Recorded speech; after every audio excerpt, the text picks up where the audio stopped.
Good day. My name is Chief Strongblood. I am St. Vincent and the Grenadines' favorite most citizen. I am the diaspora machismo.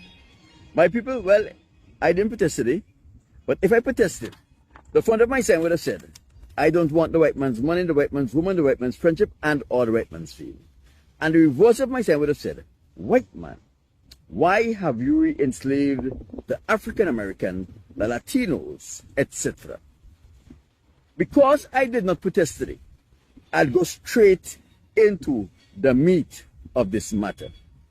Vincentians had forgotten the struggle of our foreparents, and we embraced one of our enemy, and we treated him as if he was one of us, forgetting that Ralph Gonsalves is not one of us. I have brought to you evidence to show that Ralph Gonsalves, over the past 40 plus years, have been intentionally re-enslaving Vincentians in order to meet the white agenda for 2025.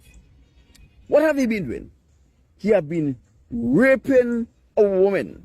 We have many allegations of rape and sexual assault that is brought against Ralph Gonsalves. And there are many more that was not reported, but you're always hearing people coming up and speaking of Ralph Gonsalves' infringement upon their person and the violation of their bodies. He have been inducing our men, our young men, into homosexuality in the same way he induced the members of the United People's Movement into fucking him up the ass in order to make them slaves. Ralph Gonsalves was instrumental in getting several of our young ladies in St. Vincent and the Grenadines pregnant, give them the monies needed, and he enticed them to have an abortion. He has single-handedly destroyed our economy by borrowing lots of money from international agencies to build projects such as the Argyle International Airport, the Kingston Port Modernization Project, and he has somehow convinced our people that these structures are emblems of a growing economy and development. But if there is development in a country and the people cannot feel the difference in their livelihood, then there is no development.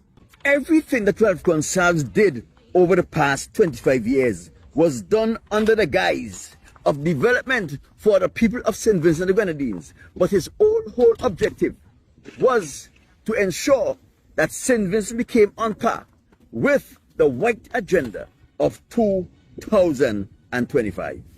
It is only a fool who will trust a Caucasian or any member of the Caucasian community. And I will give you the reason why I say this. In 1932, the United States government conducted what was called the Tuskegee experiment. They went to a black university. They intentionally inflict 600 black men with a syphilis virus. After they have inflicted them with a syphilis virus, they volunteer to treat their condition. But instead of giving them real treatment for syphilis, what they did, they gave them a placebo. And they watch those people taking that medication that will not have any impact on their disease. And they watched them suffer, deteriorated, and they died. At the inception of the HIV/AIDS pandemic, the Caucasians told us that Africans were having sex with monkeys, and they were responsible for taking the HIV virus from monkeys and bringing it over to man. But sometime later, a CIA operative who was a part of the mission to inflict Africans with HIV came forward and said that he was a part of this mission and their objective was to infect the African community with HIV/AIDS. He revealed that HIV/AIDS was created in a laboratory. The same thing happened with Ebola. The Caucasians created Ebola in a laboratory. They inflict the Africans with it, and they send their people to Africa as humanitarian, trying to help the Africans to overcome Ebola. It is not until one of the volunteers in the Ebola project, Dr. Kent Brantley, contracted Ebola in Liberia. Immediately, they fly Dr. Bradley to Texas, where he was treated and recovered from Ebola. The question we have to ask here is, why didn't the Caucasians make the serum that they had for the Ebola virus available to the Africans? It is because they wanted to deplete the African continent to steal their resources. In the 17th century, the Caucasians intentionally inflict blankets with smallpox and they give it to the American native people, inflicting those people with smallpox, causing a large cross-section of the American native people population to die from the disease smallpox. Some of you may be wondering, why am I bringing all of this historical evidence to you?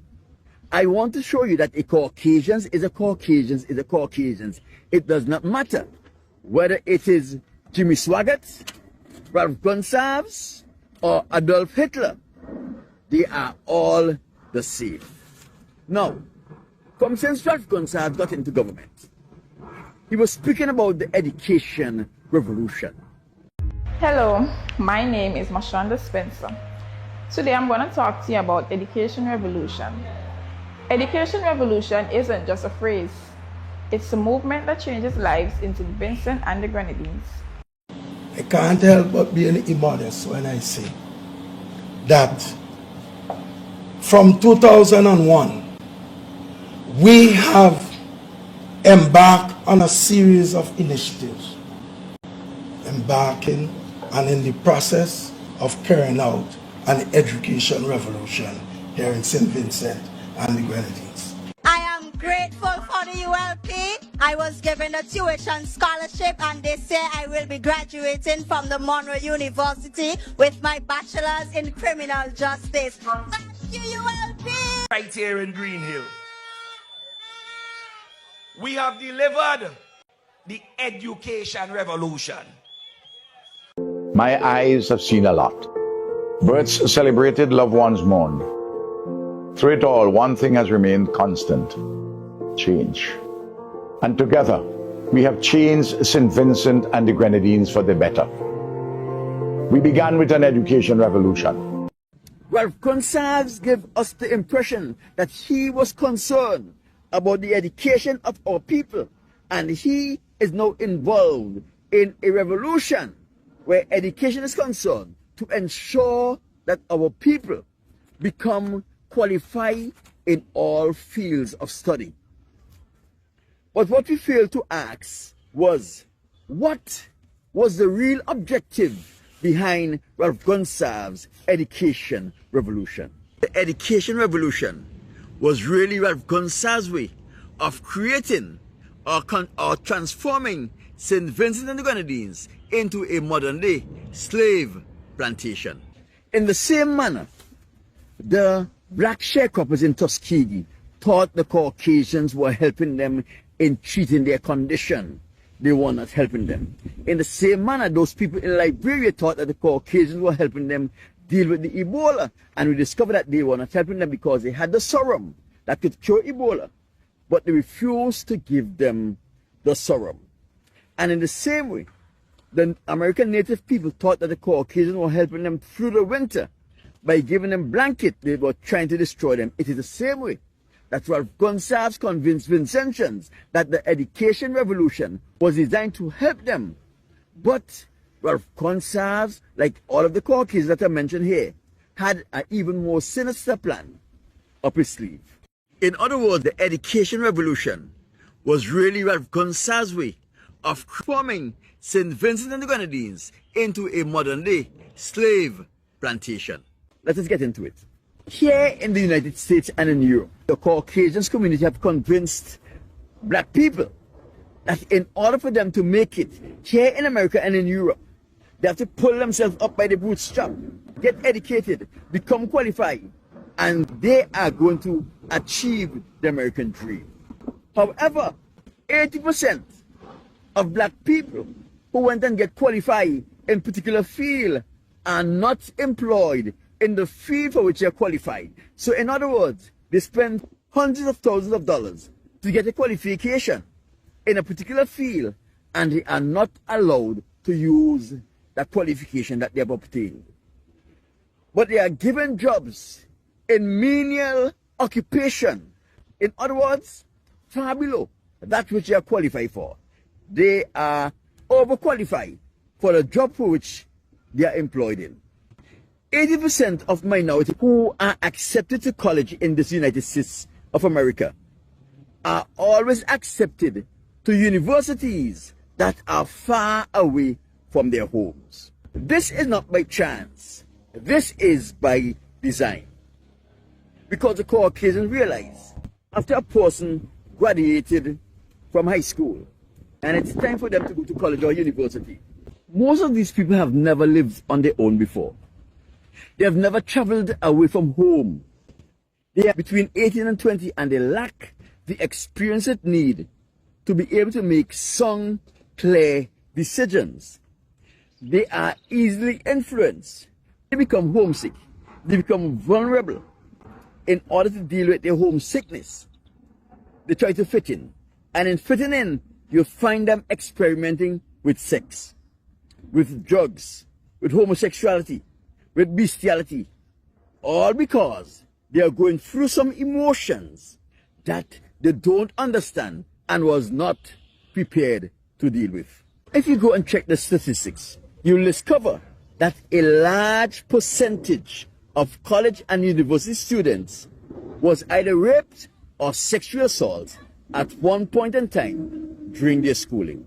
And I am not speaking only of our women. Both boys and girls find themselves victim of rape and sexual assault while they are going to school on the college and university campuses. Many college and university students, when they become homesick, experiment with sex. Many of them get pregnant. When they become pregnant, they don't want their parents to find out. And what they do, they have abortions. Like most Caucasians in this United States of America, Ralph Consave knew these statistics. He knew that there is a 90% chance that our students, when they leave for college or university overseas, they are going to experiment with sex. They are going to be raped. They are going to experiment with homosexuality and bestiality. They are going to come back to St. Vincent and the Grenadines, boasting that they are qualified in particular areas with bachelors, masters, and doctorates. But they don't tell you that when they return to our shores, the slave of Ralph Consave, and he takes control over them. Ralph Consave has placed so much emphasis on the education revolution that he makes all of the young people think that in order for them to make it in St. Vincent and the Grenadines, in order for them to get a good paying job, they have to be a part of the education revolution, obtain a degree, and return to St. Vincent and the Grenadines, and then it will be smooth sailing from then go forward. So you find young men and women all over the country is hell-bent on leaving St. Vincent and the Grenadines on a scholarship, or they are borrowing monies to become a slave. So when you hear them boasting about their qualification and what qualification they're going to get at a certain period of time, what they're not telling you is that along with the qualification that they obtain in college or at university, they also obtain reprobation, and now they are slaves. They're not telling you that while they were going through their 4-year program to get a bachelor's or a master's, they didn't tell you that they were raped. They didn't tell you that when they get homesick, they experimented with homosexuality, bestiality, or just general sex. They didn't tell you that they got pregnant and had an abortion. But all they do is show you the glamorous side, not telling you the horror that they experience And they're not telling you about their current situation and the circumstances right now.